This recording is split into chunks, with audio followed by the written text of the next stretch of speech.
You've spent years building your business. Late nights, tough calls, real sacrifice. When it's time to sell, you deserve an advisor who understands what that journey actually means, not just what's on the balance sheet. Transworld Business Advisors has helped thousands of owners exit on their own terms, with confidential worldwide marketplace exposure to find the right buyer. Visit tworld.com today. Transworld Business Advisors. Good deals, good people. Every team, every topic, everywhere. This is Believe. Looking for these better days. It is Tuesday, August 18th. I'm Scott Seidenberg. Here's what you need to know to make today a better day. The AP preseason top 25 is out in college football. Will Ohio State do something that has not been done since 2017? Plus, we continue our 32 and 32 team previews in the NFL with today's team, the Chicago Bears, and we're moving markets in the exotics. That's right. We'll get into all of that here. Michael Fiddle joins me on this episode of Better Day, presented by FanDuel. Fiddle, I think we're moving markets here in the NFL on this podcast. You know, yesterday morning, our episode featured myself and Mackenzie Rivers, and our topic was, 32 and 32 preview of the Washington Commanders. And Mac and I gave out on the pod. If you go on some of the different alternate sports books, you could bet some exotic markets like first coach to be fired, first NFL head coach to be fired. And we gave out Dan Quinn at 12-1 to be the first coach fired in the NFL. Well, yesterday morning, I wake up to a PR email from one of their sports books that says Dan Quinn is now the new favorite to be coach of the year fired at 3-1 odds. So for Better Day listeners that woke up early and placed the bet, congratulations. We're moving markets here. What do you think about that market in particular? And who do you think has who do you think has the inside track to be the first head coach fired? Do you agree with our Dan Quinn play as the CLV king? I'm sure you agree with 12-1, having seen it now at 3-1. But just overall, what do you think of the Dan Quinn play? Yeah, from a CLV perspective, it's a no-brainer. It's obviously a great bet if you put it in at 12-1, and those niche markets are sometimes places where you can really attack and study some of like the less talked about variables and find some weird markets. And, everyone says that your betting stakes are low. You should, dabble more in props than main lines because the edges are bigger and you could find a larger amount of bigger edges and just play into those. And if you're not one of these big fish that's betting thousands of dollars on games, then you should just play into props in smaller markets and then grow as you need to grow vertically in the space into the main lines. I don't totally self-proclaim myself to that advice, but I know it's commonly spoken.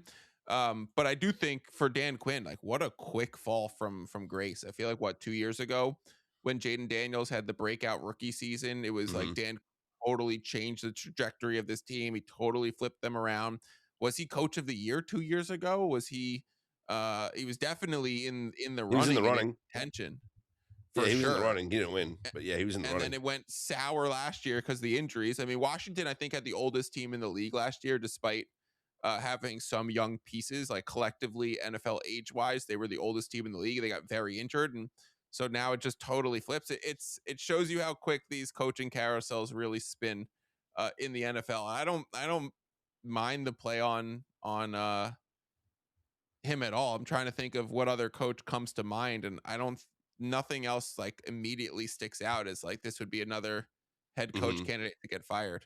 Yeah, second favorite, Todd Bowles of the Tampa Bay Bucks, and then Aaron Glenn of the Jets. And when we went over the lines previously, it was Aaron Glenn is the favorite, then Todd Bowles, then Zach Taylor of the Bengals, and then Quinn was like fourth or fifth. So absolutely a move there. Zach Taylor would be the one because the Bengals always start slow too, and if they start slow again on a year where they're really projected to have that bounce back Bengals season, that's a good point.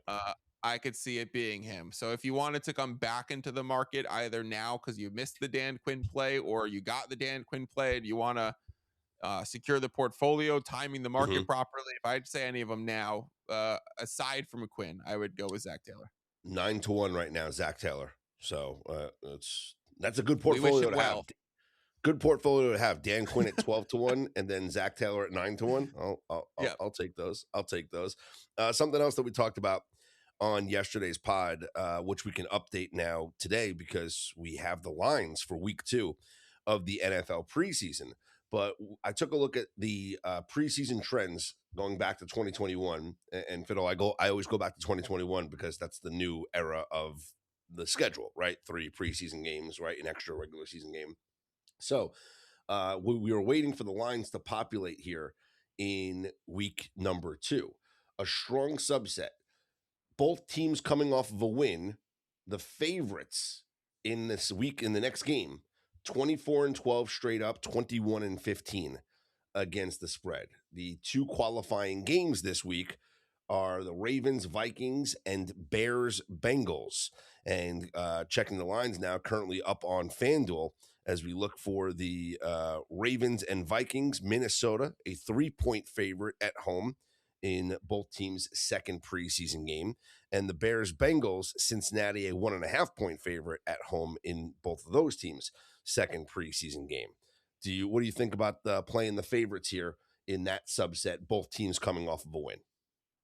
I mean, I'm sure there is some sample size and data and then some rationale behind the trend. I'm not very much a trends better. So anytime, those statistics get thrown at me of like what happened in previous years with favorites, it's not something that speaks loudly to me because the teams are different, the situations are different, but there's probably some truth behind trends in some capacity where there can be some value pulled, and certain situational trends can be macro and good. And so if a team is won previously and maybe their development staff is good, maybe they're playing some of their key guys more, so there probably is some truth to that. I have not really handicapped preseason football to give a bettable opinion here where like I want listeners to take home, so I'll pass on giving any distinctive advice. Well, this was one that I think is actually, that makes a lot of sense because, again, what trends, like, I am big on trends, but I'm big on trends when I can explain it, right? Yeah. I'll never just say, oh, I'm only betting this because it's 20-7. I'm betting it because why is it 20-7? Oh, that makes a lot of sense. Yes, it makes a lot of sense that a team playing on 3 days rest versus a team coming off of a full week struggles, like things like that. So this is one that makes a lot of sense to me. And if there's a way to evaluate if the prices have changed Exactly to that, right? Because I really think a lot of those, so a great example this week is I was looking into alt win total markets. Yep. And I was going to be writing up an article for Yahoo Sports about alt win totals. And like, I didn't even realize the last alt win total I placed was in the NFL was 4 years ago, and there hasn't been any in the last 3 years. But like, I was asked, "Hey, Fiddle, can you write some alt win totals?" And I'm like, "Yeah," because I actually do like the alt win total markets because like, mathematically speaking, they don't follow normal binomial distribution. Sometimes priors can be way off. Sometimes a team gets way more injured, right? You look at the playoffs last year, like the top 10 healthiest teams all made the playoffs in the NFL. So there's probably some regression candidates and teams that are going to go way under this season. You look at the Lions being 6-11 last season after being 15-2 the year prior. Like there's some serious regression teams just because of the health and war of attrition in football. And so I'm like, okay, you can try and make the binomial distribution of odds actually work for you because it doesn't follow those patterns. So if the books are going to price it that way, then you could take advantage of that because in actuality, it's not that way. But I looked at the odds and everything was priced out. Like to go over or under on pretty much every team in market was now totally sold short of where it should be. So I reached back out to the people at Yahoo and I'm like, hey, can I do season-long player props instead? Like, there's really no sound advice I could give for the alt market. So that would be an example of like, you could look at previous trends, but then you have to account for it's probably been priced out. So I do think if you have some perception of saying, is this trend been priced in or priced out, or is it still actionable, then trends can be viable. Yeah. Like, so a thing like that I do a lot, and again, I'm going to reference another trend here, is, and I talked about this in yesterday's pod, and everyone knows that's listened to me or followed me or tailed my bets, is that I'm big on recency bias. Like I love fading the market because of recency bias. And I think a lot of times the trends will show you that. If there's a specific trend that says, oh, like this one here, okay?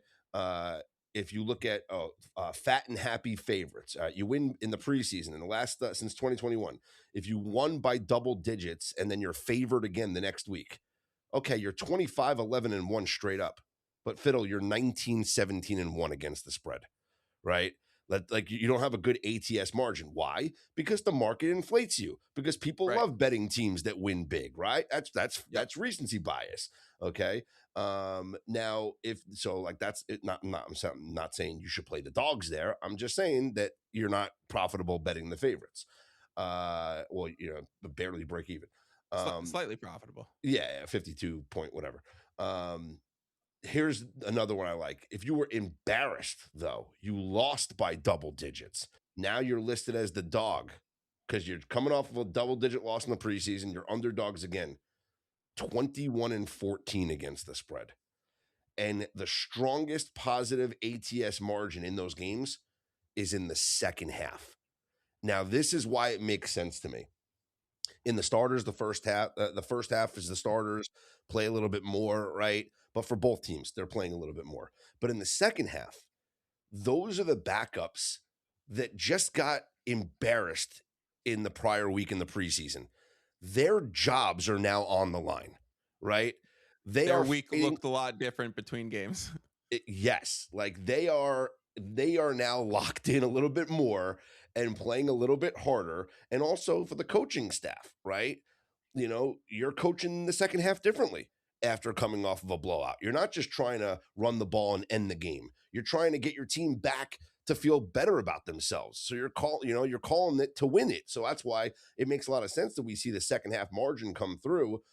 These are the teams that lost big last week, and here are the odds courtesy of FanDuel on those teams this week.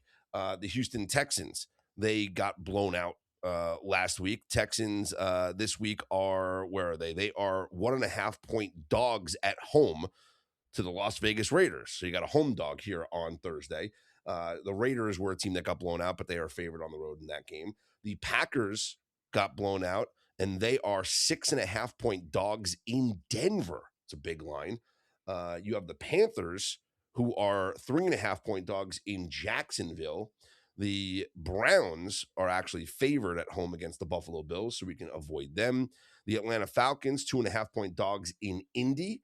The Miami Dolphins, whatever season they're going to have.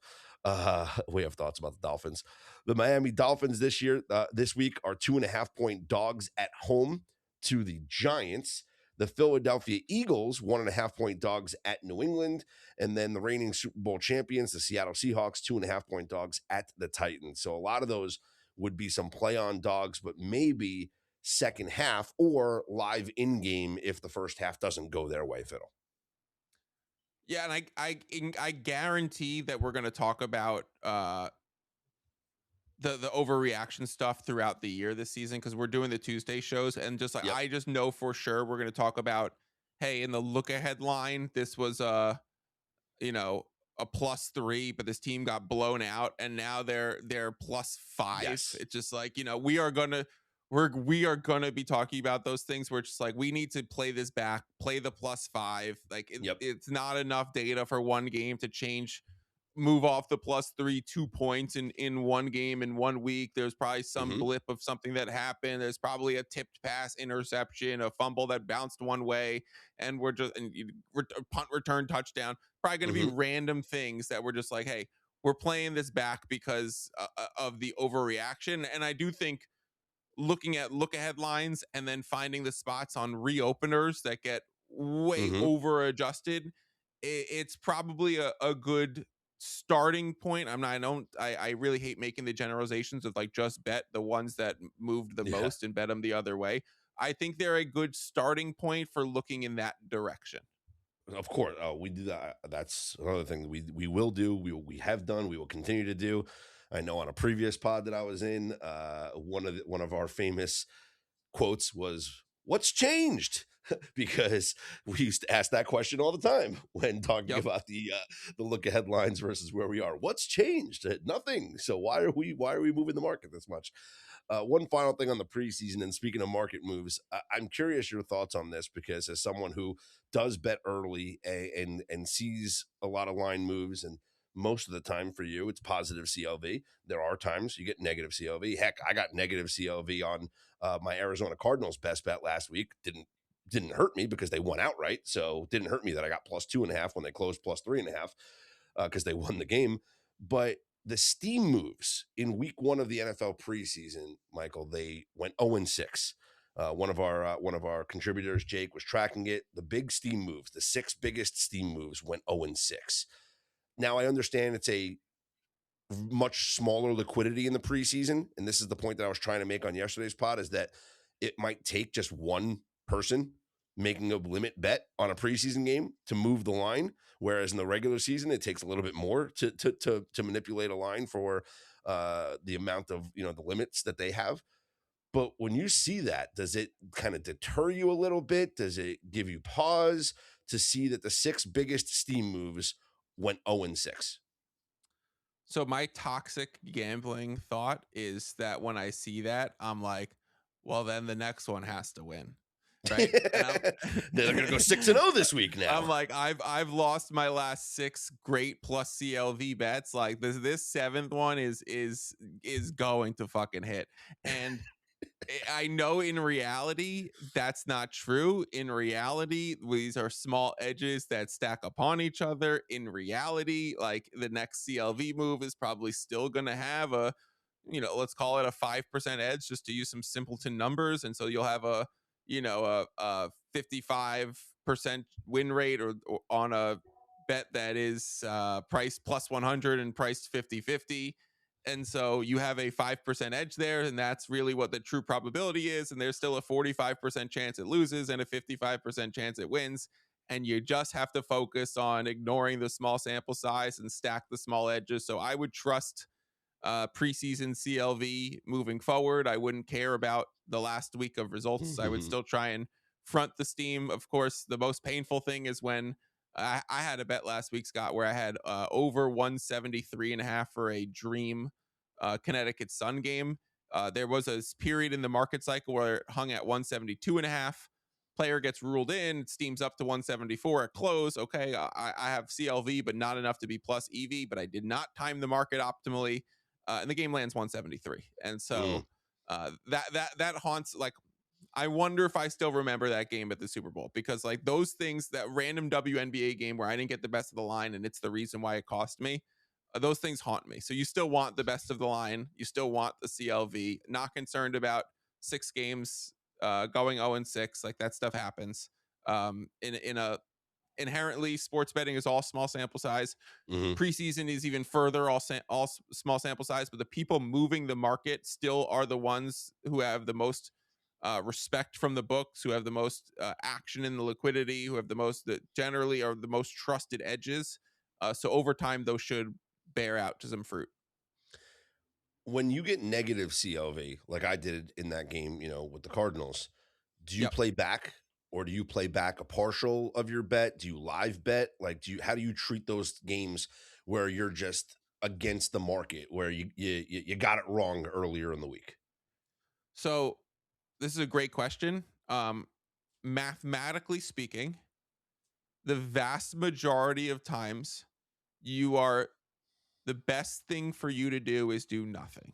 There are people who will take a cash out, and the cash out is, again, simpleton numbers here. You're taking a minus 10% cash out, but your negative expected value is negative 4%. You can put in a hedge and you're locking in a negative 5% ROI, or maybe you're having to buy an alt number, so you get back to the number, so there's no Polish middle where you can lose both, and you're locking in a minus 7% ROI. Again, your minus CLV is 4%. So it's like you're better off just riding the ticket all or nothing and hoping to win a minus 4% EV ticket. Even in live betting. Okay, now the game starts really well. You had a +2.5 that closes +3.5. but they're up 7-0 at the end of the first quarter, and now now they're minus 1.5, right? Well, now your plus 2.5 is good, right? Because it's better to be plus CLV after first quarter than it is to be plus CLV before the game starts, because of course you have more information at the end of the first quarter. So now your bet's good. So you wouldn't want to bet off of it because now you have a good ticket. So it's actually like now you're dumping it off something good. And in live markets, you're probably playing into higher hold. So you're now paying an extra bookie tax to get that done than you would pregame. So generally speaking, you're better off doing nothing and just riding it, trying to figure out why you were minus CLV, trying to figure out how you could avoid that in the future, but it's inevitable. Sometimes there's injury news, sometimes it's market resistance. If it's market resistance, then figure out why, where it came from. There are those kind of tricks that can make you a better. But overall, I would do nothing. The one caveat where I think is a way to get off of it in a smart way, there are some sports books that allow full value cash outs if the number hasn't moved, right? And so there are other ones that as soon as you place the bet, your cash out is immediately a minus 2%, even if the number hasn't moved. Yep. If the number is the same, you should know what your book's cash out policies are and what rates they give you. If the number is the same at two different books, but one of them has an optimal cash out where you get full value, you should place the bet at that book. Secondary to that is if you then start to see the market moving on other books against you, but it hasn't moved yet at your book, and you could still take a full value cash out, you should do it. That makes a lot of sense. Yeah. No, yeah, that's an absolutely great trick, especially if you're someone that's sitting here, and monitoring the markets, like, and you see it flash at one book in front of your face. Listen, I have a screen on my desk that's just dedicated to the odds boards, and so exactly. It's always up right here in front of my face. So when I see green or red, and I'll get a signal, and then what I immediately do is I go to the Better Day odds boards because we have some of the exchanges on there as well, up on betterday.com, as well as the derivative markets. Click on any game and you'll see all the derivative markets in there. So I might try to look for an edge somewhere where I can find it before everything else adjusts. The game money line just moved, but the halftime money line hasn't moved at all yet. Yeah, exactly. Yeah, so I look for things like that, but I always want to, I'm always curious people's strategies, because it does happen. Like I said, I make a bet and then all of a sudden I find out a player's, out or something, and then that's what happened with my Cardinals bet. Like I placed that bet before the Carson Beck news came out and he wasn't going to play. And then I thought to myself, well, do I play back? Do I do something on the Raiders? And I'm like, wait, why do I, no, because I wanted to fade Mendoza. And also, okay, if Carson Beck's not playing, he looked great in the first game, but that just means I'm getting more Gardner Minshew, who's an NFL caliber quarterback. I'm okay. Keep your bet. We're okay.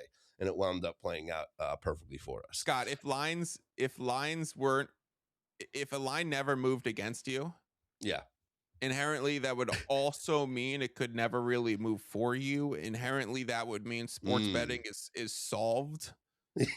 Which inherently means there would be no edges, which there's such a downstream. It's literally inevitable to have minus CLV bets, and just knowing how to optimally handle those bad moments that's how you have to go about it. Here's a question most business owners never get answered honestly. What is your business actually worth on the open market? Transworld Business Advisors can tell you and help you get there. With proven valuation expertise and over 250 offices worldwide, we help owners sell smarter and walk away stronger. Transworld Business Advisors. Get your confidential consultation and find out what your business is actually worth at tworld.com. Transworld Business Advisors. Good deals, good people.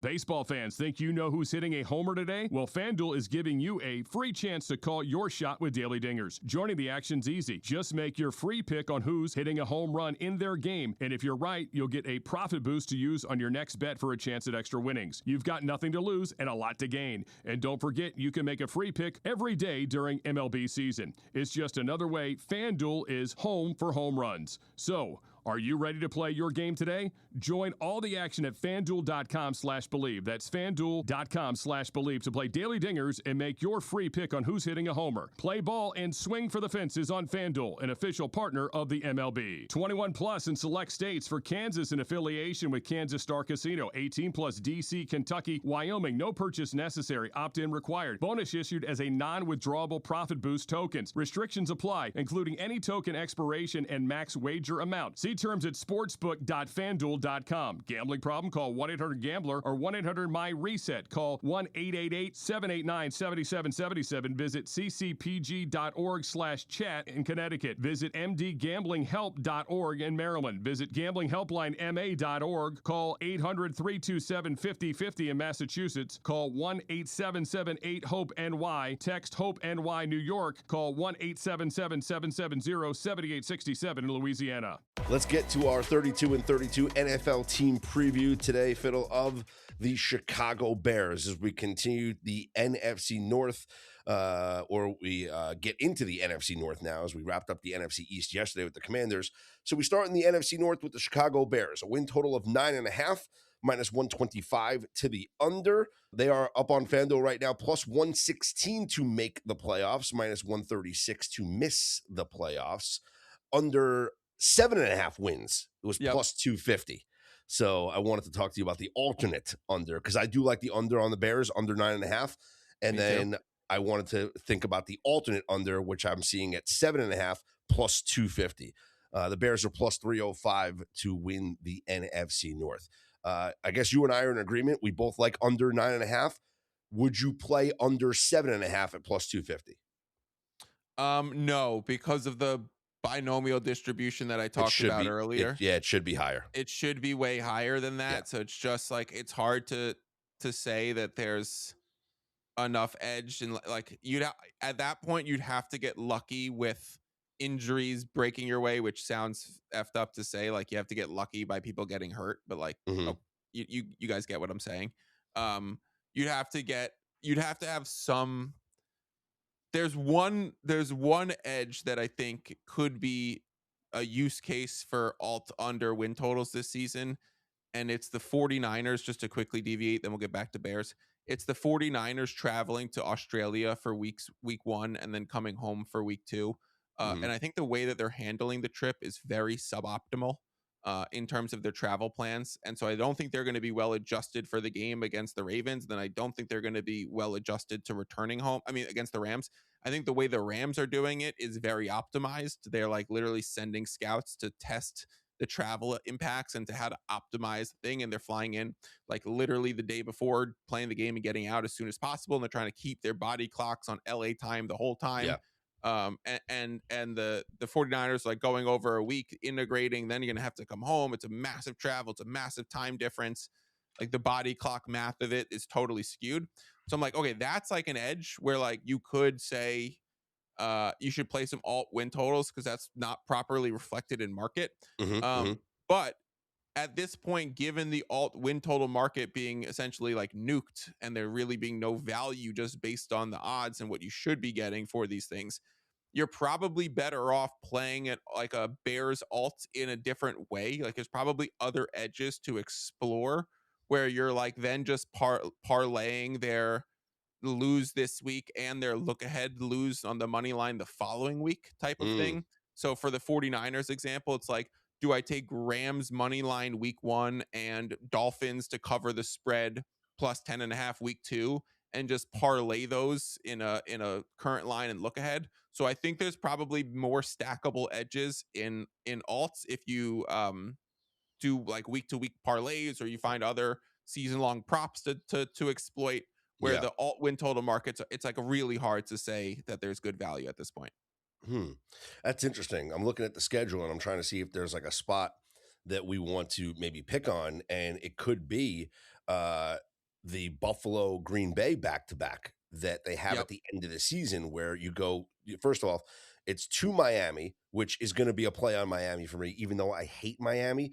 But one of the things I love to do in handicapping both Miami and Jacksonville is we know about the strong home field advantage that they have early in the season, right? Because And it's still the hot. sun. It's still hot. It's still humid. And especially in Miami, the way the stadium is designed where the road team is just baking in the sun the whole Yep. game. So you look for those, Genius. you look for that early in the season, but late in the season, I love betting on Miami and Jacksonville at home when they play cold weather teams because and we always saw like the Patriots struggled every time they went down to Miami at the end of the year. Why? The Patriots have their own benches and cooling systems that they store in Miami that they bring to the stadium now because they struggled so mightily. They Yeah. have their own cooling equipment at a storage facility near the Dolphin Stadium for exactly this It's amazing. reason. But also, but at the end of the year, they would struggle too. And then I started looking at all teams that did this at the end of the year. And I wanted to isolate the cold weather teams because when you leave cold, wind, snow, or whatever, and then arrive in South Beach, it's natural for your body to go into vacation mode, right? It's like it's triggers something in your brain, like your body chemistry is just not normal because you go from frigid cold temperatures in Chicago in December to now you're in Miami and it's 80 degrees. Like there's just a natural change that occurs. So maybe think of that. So you go to Miami, right? And you're in beautiful weather in in mid-December. Then the You next go out on Saturday night. Exactly. No, seriously. Yes. You go out where you've been locked inside all winter because, Chicago's miserable. Right. And then guess where you have to go the next week? To Buffalo, right? To Yeah, that's brutal. probably a snowy game there. So you go from the beautiful weather of Miami to the depressing Orchard Park, New York. And then you come home for a short week, Christmas Friday against the Green Bay Packers, where you're going to be favored because you're home, but it's a divisional game. So we know divisional games at home are less valuable because the opponent's used to going there. I think Green Bay on Christmas might be the play then, fading the Chicago Bears. Yeah, I like talking this through a lot. As long as the injuries hold up and there's nothing like significantly that drastically changes these teams, then yeah. I mean, even such, you could probably say that the market won't properly bake in the value of the travel situation and look aheads and that Christmas line's going to be up, right? Like that they're going to keep those Christmas. You could potentially 3-week parlay this in look aheads and fade the Bears for 3 weeks in a row by going the current week against the Dolphins, the look ahead line, and the holiday games that remain priced at certain places, and 3-week parlay it at that week against the Dolphins. So right now up on FanDuel, Bears 1.5 point favorites on Christmas. Oh my God. Give me Packers in a teaser. Packers plus 7.5. Find me the dance partner. Let's go. Wait, maybe it's the week before. Let me see if the game is up right now on, let's see, that Bears Bills game. Oh my goodness. If that Bears Bills game is up, if it's another Wong teaser leg too. That's what I was going to say. That might be like Bills down to, it's not up. I'm saying that might be Bills down. If Bills are like -6, like even though that's one that I actually don't like because the money line is the money line's better than the teaser price there. Same thing, like a 7 to a 7.5 or 6.5. Right. Yeah, we'll talk about teaser math a lot during the season because people always get mad at me when I do the Steve Fezzik math lesson, but I have to tell people like don't bet 2 bets when you only need to bet 1. So if you like a team to win, just bet the money line. Like don't bet a -250 money line at -280. Exactly. And that's and if you're the opposite where you love Steve's pitch on teaser math and you nerd out on the sports betting math, like the root of this math is Stanford Wong's Sharp Sports Betting book. And so go check out that book from Stanford Wong called Sharp Sports Betting, and like all the teaser math is in there. And then like a lot, that's where the term Wong teaser comes from, of moving through the 3 and the 7. And then there's a lot of other triggers for Wong teasers that often get just like glossed over. Like you don't want to do it on a favorite on a dog up to +7.5 when the game's totals north of like 52 or whatever. Like that no longer qualifies. But I feel like in content space, very few people actually read the book. and actually understand all the variables that go into it. And then they just look at any +1.5 line. And they're like, Wong teaser that to +7.5. It's like, well, no, that doesn't actually fit the criteria. Yeah, great point there. So yeah, we're going to be looking at the Bills. We're definitely going to be looking at the Bills, but I'm curious what that line is posted at. And yeah, Packers on Christmas is going to be a play. Any other final thoughts on the Bears? I said it last week when we did the show because you asked me my favorite win total and it was actually Bears under. So I'll just quickly repeat it. They had the #1 net turnover differential last season between most defensive takeaways to least off, like the net turnovers, so possessions gained. And turnovers are very much a stat that regresses to the mean and is not sticky. And there's tipped passes and fumble bounces and a lot of little things that are become, this is a game of inches on any given Sunday in the NFL. And so I just don't think that is the ability to maintain. I think since we've spoken, Scott, I think Luther Burden got hurt with a groin injury this week. I think Kobe Bryant, the safety that they brought in this year, is going to be missing a significant amount of time. I think 4 to 6 months. He's out. So like you're missing key pieces, right? And so that's just really not a good start. I mean, you can overcome some injuries, but now if they start to compile and you get cluster of injuries, you're in some trouble. So I do like the under 9.5 -125. If I'm making any bet on the Bears right now, that's the bet. Maybe you're looking to miss the playoffs, and whatever the odds are there as well. But those would be the things that intrigue me the most. And I'm low on Chicago, and people have asked me, like, how could you be low on Chicago? Like Caleb and Ben Johnson, such a good combo. It's against market prices, and it's with this season, and it's with the harder schedule, and it's with some early injuries. And it's like, a 5-year outlook on the Bears' future. Like, yeah, they're going to get way better as some of the division regresses around them. And so they will be great, but this is not the year for me to buy on the Bears. Yeah, right now up on FanDuel -136 to miss the playoffs. Yeah, that's probably very good too. Yep. One final note before we wrap things up. College football, the AP Top 25 is out for the preseason. The Ohio State Buckeyes, #1. Oregon, #2. Georgia, 3. Notre Dame, 4. Texas, 5. Those are your top 5. Indiana, the reigning national champs, #6. Miami, 7. Texas A&M, 8. Ole Miss, 9. And Oklahoma rounds out your top 10. No preseason AP Top 25 #1 team has finished the year at #1 since the year 2017. So, do we think that Ohio State does something that hasn't been done since 2017 and finishes the year #1? They are the favorite right now on FanDuel to win the national championship at +550.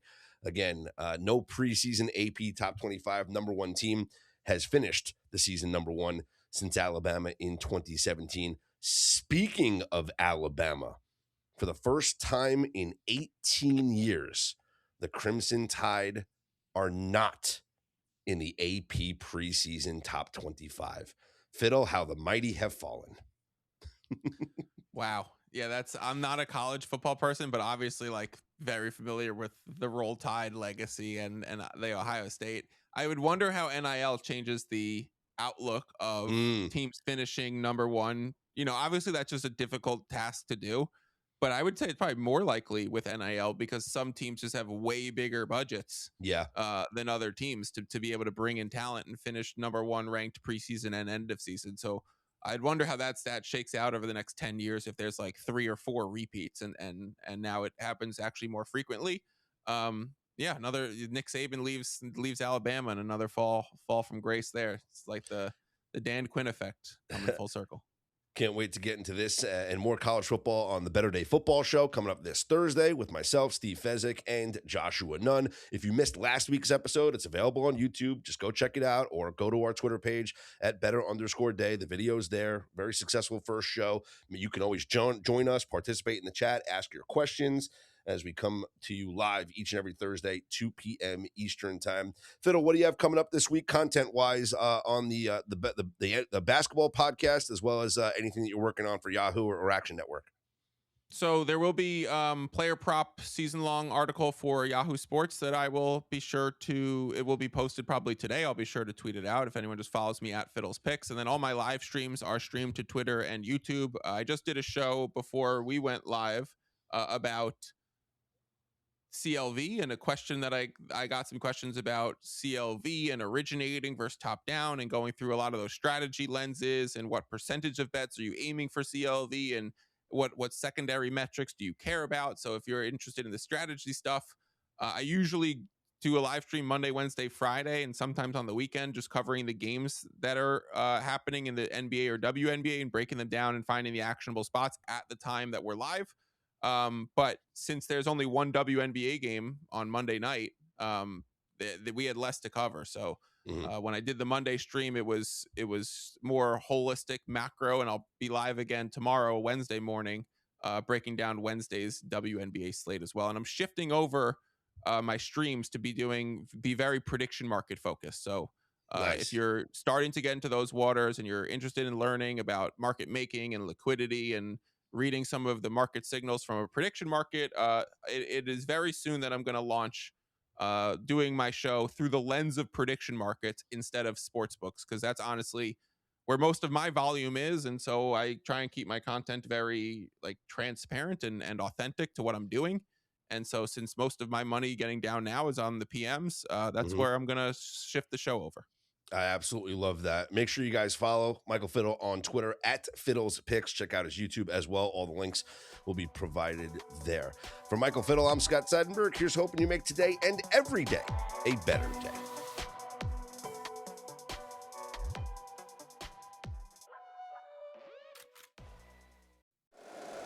If you like the show, please take a moment to rate, review, and subscribe. It really does help the show to grow. Thank you for listening.